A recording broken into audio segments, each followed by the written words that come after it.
Petite update affective pour le mois de janvier. Tirage à 3 choix. Et on va commencer par découvrir le premier. Vous pouvez presser sur pause pour voir un petit peu de quoi il retourne. Si vous avez choisi le premier tas. Alors ça, c'est le grand, le normand, juste pour info pour ceux qui ne connaissent pas. Ah, on peut être dans une énergie, j'adore ma réaction, on peut être dans une énergie de regret, où on est encore en train de ruminer une histoire du passé, où on se pose des questions de ce qui nous a amené là où on en est. Alors c'est intéressant parce que la discussion naîtra une certaine forme de sagesse. On ne peut pas accélérer le temps là, il y a une notion de temps qui joue. Alors que vous soyez en couple ou pas, il y a des regrets, il y a de la rumination, et il y a le besoin d'en parler et de trouver des oreilles attentives pour tirer les bonnes leçons ou agir de la bonne manière si vous êtes en relation et que vous êtes dans l'intention de la préserver. Oui, en plus ça se confirme, il y a vraiment cette énergie de temps. Pour moi, ça peut être un tas qui a été choisi par des gens qui sont en couple depuis un moment, ou qui sont en passe d'entrer dans un couple et qui s'interrogent sur la pérennité de celui-ci, l'intérêt de celui-ci. Qu'est-ce que ça les amène à réaliser dans le temps, la pérennité de la relation, la pérennité d'une relation. Finalement, c'est quoi le but dans le temps, dans la durée? Et pour les célibataires, c'est de s'interroger, être en couple, oui, avec qui, pourquoi faire. Il y a vraiment une idée très concrète là-dedans, parce que on est vraiment cette idée de temps, plutôt une énergie très posée, voire un petit peu trop sérieuse. Oui, parce que là, on est vraiment dans une énergie où on cherche à être dans une relation d'âme sœur, ou en tout cas importante. C'est un partenariat important pour ou qu'on envisage, ou dans laquelle on est, et qu'on a envie d'amener à un autre niveau, mais du coup on peut se poser beaucoup de questions, on n'a pas envie de faire les mêmes erreurs. Si on est célibataire, on est à la recherche de quelqu'un avec qui on a envie de se voir dans le temps, et on n'a pas envie de refaire les mêmes erreurs, on n'a pas envie de retomber dans les mêmes travers, mais c'est plutôt positif, hein, parce que pour moi, on a compris les leçons du passé. On en a beaucoup discuté, et du coup, on est prêt à faire une rencontre qui fait sens, véritable, importante et constructive. En tout cas, c'est sur la ligne du temps, là. C'est proche pour moi. Oui, mais du coup, effectivement, on quitte une situation, une configuration qui est arrivée à son terme, qui nous a appris, mais on continue sa route. Donc ça peut être aussi, même si on est en couple, on quitte un fonctionnement, on abandonne aussi certains projets où finalement il n'y a pas de consensus dans le couple, et on avance. Mais ça peut aussi marquer un couple qui a fait son temps et dont on se rend compte qu'on doit partir parce qu'on a la sensation de ne pas être avec la personne, le partenaire de vie, de ne pas avoir rencontré son âme sœur, ou la relation qui fait du coup sens pour nous, et qu'on est trop dans la réflexion, la rumination, qu'on passe plus de temps à critiquer ou à cette relation, ou à parler de cette relation d'une manière négative qu'autre chose. Donc voilà, mais en tout cas, ce qu'il faut retenir de ce premier tas, c'est que quoi qu'il arrive, on se dirige vers une relation qui fait sens, qui est importante, une rencontre d'âme sœur qui nous apportera une nouvelle satisfaction. Mais il y a cette notion qu'il faut laisser derrière soi des vieux fonctionnements et des vieux comportements. Voilà pour ceux qui ont choisi le tas numéro 1. Tas numéro 2. Alors, cette carte-là marque des sentiments sincères. On est dans une situation, en tout cas, première carte, sentiments sincères, où on met en œuvre une sensibilité, où on se sent à l'aise, protégé, où on peut exprimer une certaine sensibilité. Mais ou en tout cas, si on n'est pas en couple et si on est seul, on arrive à un niveau de maturité où on est bien avec soi, puisqu'on sait ce qui nous parle et nous plaît, On est dans notre créativité, donc on est centré sur nous, on sait, voilà, on sait prendre soin de soi et on sait où est notre créativité. Et du coup, on est à même d'exprimer sa sensibilité, ses sentiments de manière très sécurisée. Et on a un personnage. Alors, dans le Béline, voilà, c'est normé. Mais on peut se dire qu'il est à la rencontre de quelqu'un qui porte une énergie masculine et avec qui on va pouvoir exprimer sa sensibilité. En tout cas, qui est un personnage masculin qui fait son apparition et qui a son importance. Dans la question donc, qu'on se pose par rapport au domaine affectif.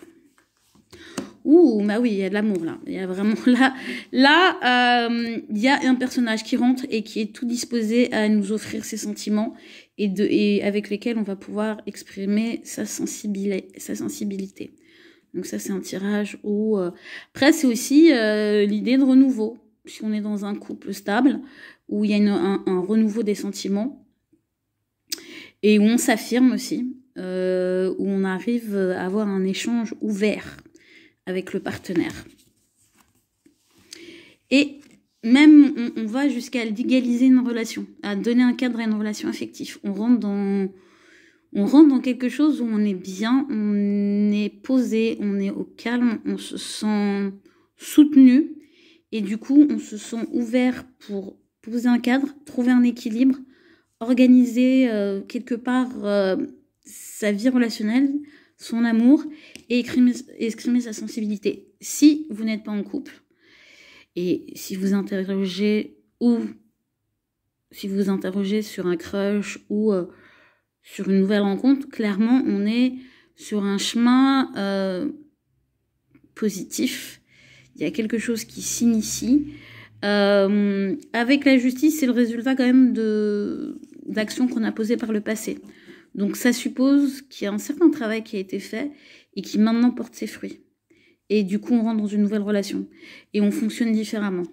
Et si on est dans le couple, c'est qu'on a pris récemment des décisions qui créent une nouvelle dynamique, une nouvelle énergie affective et qui nous permettent d'exprimer notre sensibilité de manière beaucoup plus fluide. Last but not least, ceux qui ont choisi le troisième tas. Je vais centrer un petit peu, du coup je vais décaler ça, comme ça vous aurez mieux accès. Énergie de bélier. Alors, ce qui est intéressant, c'est qu'il y a une énergie d'abondance. Par contre, donc au niveau de l'affectif, ça peut être très abondant. Après, pour ceux qui sont sur une relation, attention à ne pas être attiré par la lumière et à vous brûler les ailes. Donc ça peut démarrer de manière très brillante, mais attention de ne pas vous brûler. Quelque part, il y a une certaine immaturité qui peut faire état dans une relation déjà existante ou dans une nouvelle relation ou par rapport à une relation auquel on aspire. Il y a une immaturité. En fait, dans le normand, il y a les signes astrologiques. Celui-ci, c'est celui du signe du bélier. Ça donne aussi une indication de temps. Parce que ça nous parle du coup de la fin mars, du 21 mars à peu près au 21 avril. Donc ça peut être significatif par rapport à votre couple ou par rapport à votre rencontre sur laquelle vous vous interrogez ou sur celle qui va venir. Parce que ça indique le printemps. Donc ça peut être aussi un renouveau dans une relation existante.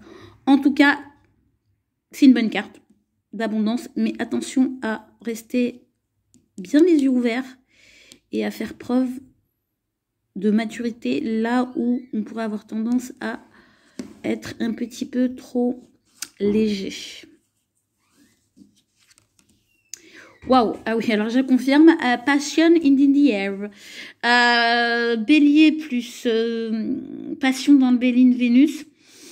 C'est sûr qu'il y a de l'énergie. Je dirais même qu'il y a une énergie très forte, très martienne. Bélier, Mars.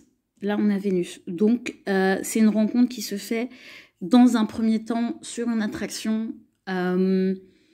sur une énergie. Ça peut marquer aussi dans un couple déjà existant un renouvellement des énergies sexuelles. la libido qui repart, ou en tout cas on se donne les moyens pour que ça reparte. Peut-être que du coup, justement, comme on repart dans une certaine jeunesse d'esprit, et on est un petit peu moins lourd et moins sérieux qu'on peut l'être d'habitude. Donc voilà, en tout cas, troisième tas est sous le signe de la passion, du renouveau et des énergies sexuelles. Oui, c'est intéressant du coup, parce que le tarot vient vraiment parler de ça. En fait, là, ce qu'on vous invite à faire, c'est, quoi que vous fassiez, quelle que soit la situation, n'allez pas vers une prise de tête trop sérieuse. On vous parle plutôt de laisser derrière vous une certaine lourdeur. Vous prenez pas la tête, en fait. Profitez de l'énergie qui est en place, sans vous aveugler. Vous prenez pas la tête de faire des plans sur la comète, si c'est une nouvelle rencontre ou si c'est une personne que vous avez en vue. Allez-y en vous détachant du passé, en n'en faisant pas trop aussi. C'est important de ne pas en faire trop, de laisser les choses venir, d'être dans une certaine fluidité, innocence, spontanéité. Et pour les couples déjà bien installés, il est peut-être temps de laisser tomber les obligations et de s'offrir des moments de plaisir intenses et de retrouver une certaine jeunesse. Surtout s'il y a, quand je vois ça, pour moi, ça peut être un couple qui a pas mal d'obligations ou qui a pas mal de contraintes liées à une vie familiale assez intense, et on vous dit de retrouver une forme de jeunesse. Après, ça peut aussi marquer, comme je vous l'ai dit, une période qui se passe au mois de mars-avril. Donc, par rapport à une relation débutante ou un crush, ça peut vouloir dire que les choses vont avancer, se confirmer au mois de mars-avril, que la personne que vous visez sera peut-être pas disponible avant le mois de mars-avril, sachant que là, c'est un tirage intemporel. Donc, si vous le regardez au moment de sa sortie, c'est dans 2-3 mois. Si vous le regardez après, ça veut peut-être dire mars-avril de l'année suivante. Du coup, voilà. Mais en tout cas, c'est... on vous dit de saisir l'instant présent, là. C'est vraiment ça pour moi. Et de laisser derrière vous, ou de ne pas vous préoccuper trop de la suite. Ne portez pas cette relation-là. Laissez-la se porter toute seule et suivre son flot. Et si vous êtes en couple depuis un moment, c'est peut-être de laisser derrière vous pour un moment, ou de mettre sur pause toutes les obligations du quotidien, tous les stress sur l'avenir, pour juste retrouver une forme de passion et de plaisir. Voilà pour le petit update affectif.